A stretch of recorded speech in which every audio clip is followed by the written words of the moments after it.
Assalamualaikum warahmatullahi wabarakatuh. Anak kelas 4. Pada kesempatan kali ini kita akan melanjutkan materi kemarin yang ada di tema 4 ya. Di sini ada suatu teks bacaan dengan judul Tupai dan Ikan Gabus. Bacaan ini materi ini terkait dengan pekerjaan orang tuaku ya. Dimana di sini dijelaskan ya. Nanti kalian akan memahami terkait dengan pekerjaan-pekerjaan yang ada di sekitar kita ya.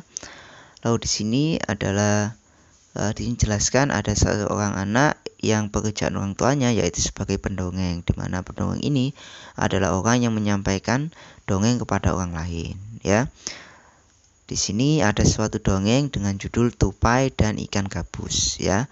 Pada dongeng ini nanti kalian baca terkait dengan isi dari dongeng ini, nanti kalian amati ya, tokoh-tokohnya siapa aja, lalu wataknya apa saja, lalu pesan moral yang ada di dalamnya aja apa, nanti kalian jelaskan ya.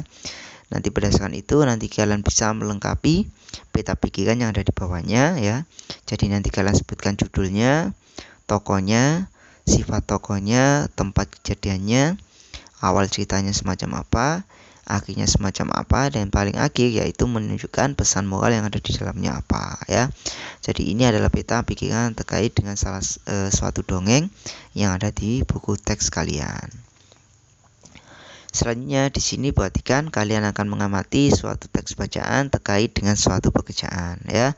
Di sini dijelaskan ada seseorang yang bekerja sebagai pengrajin kayu, di mana pada kegiatan ini ya, pada pekerjaan ini mereka menghasilkan meja dan kursi ya yang bisa digunakan untuk kebutuhan sehari-hari. Di sini pada kegiatan itu ya, yang pertama ada membeli kayu, memotong, membentuk menjadi kursi, menghaluskan, lalu mengecatnya. Jadi itu adalah kegiatan-kegiatan yang bisa dilakukan seorang pengrajin kayu ya.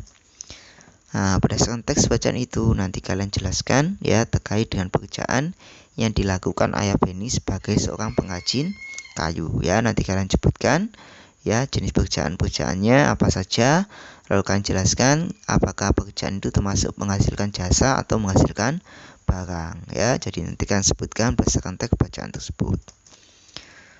Nah, di sini ada suatu gambar terkait arus dari kayu, di mana kayu itu yang pertama yaitu di pohon di hutan ya. Pohon di hutan itu lalu ditebang oleh seseorang. Setelah ditebang maka akan diangkut ke kota ya. Dari kota maka akan dibuat kerajinan oleh seorang perajin kayu. Setelah itu nanti baru dijual di toko mebel. Yang terakhir baru nanti sampai ke konsumen. Jadi ini adalah arus dari pohon sampai ke konsumen, di mana pohon ini diubah menjadi kerajinan kayu ya, yang selanjutnya akan dimanfaatkan oleh seseorang, bisa menjadi suatu hiasan atau juga biasa menjadi alat perabotan ya.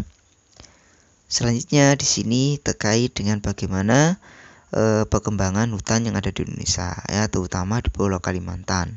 Kalau kita lihat di sini ya, warna hijau ini menunjukkan adalah kayu yang ada di sana ya.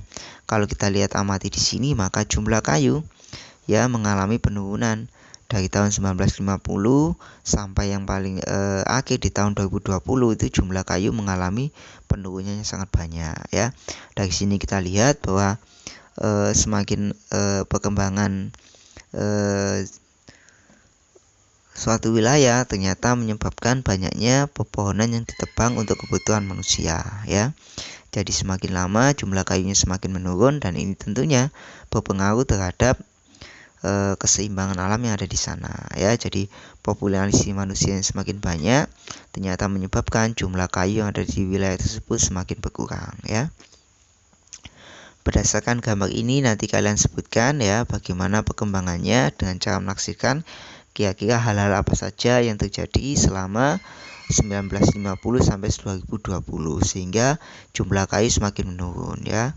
Jadi ini nanti berdasarkan gambar itu nanti kalian bisa memprediksi kira-kira hal-hal apa saja yang terjadi di sana ya.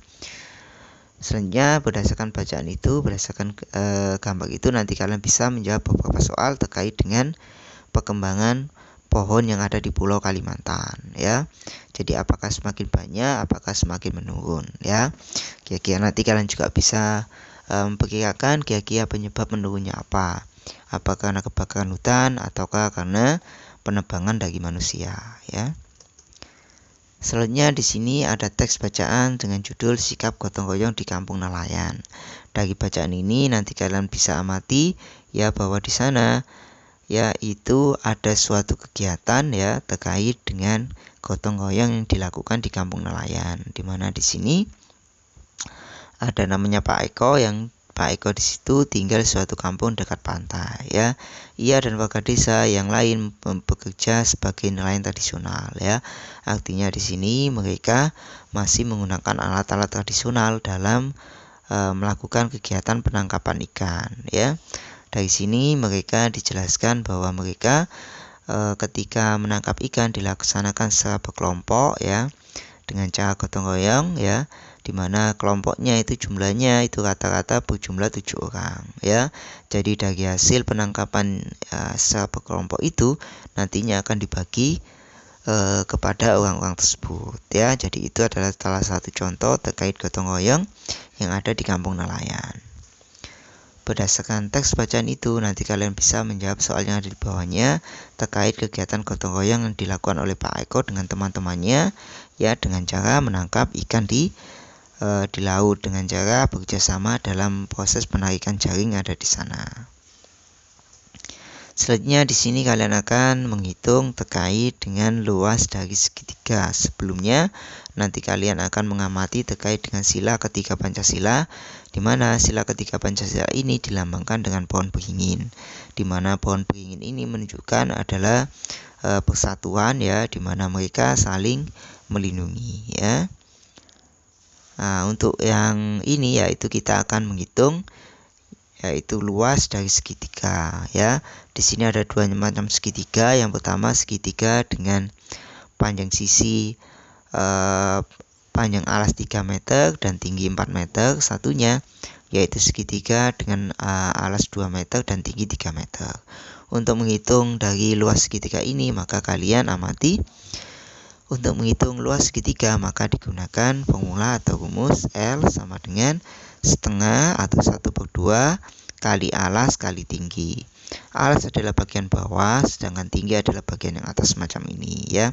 Jadi untuk menghitung luas dari segitiga maka kita menggunakan rumus semacam ini ya. Jadi alasnya berapa, tingginya berapa, setelah kita kalikan kita bagi dengan angka 2 ya. Nah, ini ada beberapa contoh ya terkait latihan terkait dengan kita menghitung luas dari segitiga. Seperti pada gambar ini, maka kalau kita ingin menghitung luasnya, maka tinggal 13 kali 16, setelah itu kita bagi 2 ya. Untuk yang nomor 2 sama 3 kita kalikan 6, setelah itu kita bagi 2. Yang perlu diingat rumusnya yaitu L sama dengan 1/2 alas kali tinggi ya. Selanjutnya di sini juga sama ya. Nanti kalian berdasarkan bacaan ini, nanti berdasarkan gambar ini nanti kalian bisa menjawab soal yang ada di bawahnya. Oke, demikian pelajaran kali ini ya terkait dengan membaca gambar ya, terkait dengan menghitung luas segitiga dan juga terkait dengan dongeng. Silakan nanti dibaca, dijawab dengan baik soal-soalnya ya. Jika kesulitan nanti bisa tanya pada ustadz-ustadz kalian ya, juga bisa tanya pada orang tua kalian di rumah. Demikian, wassalamualaikum warahmatullahi wabarakatuh.